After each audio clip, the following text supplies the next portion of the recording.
Na kwingineko, makatibu katika wizara mbalimbali wamewasihi wananchi kutumia kikamilifu huduma na miradi ya serikali ili kuboresha maisha yao. Walitoa wito huo wakiwa kaunti ya Trans Nzoia, ambapo wamesema serikali imewekeza rasilimali nyingi kuhakikisha huduma muhimu za kijamii zinapatikana kwa urahisi. Walisisitiza kuwa ni jukumu la serikali kuhakikisha wananchi wanapata huduma hizo.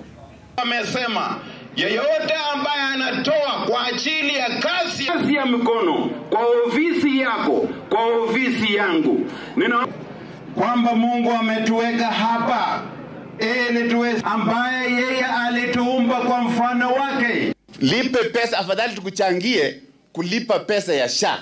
Kwa sababu ukipata shida, kupata ajali, unataka kufanyia upasuaji, SHA ina cover the entire amount. It is one of the best packages ya mambo ya hospitali ni upasuaji, surgery, ambaye ilikuwa ni shida, changamoto kwa watu. Mtu tu akifanyia upasuaji lazima tuanze kuchanga 500,000. Siku hizi SHA ina clear the whole bill.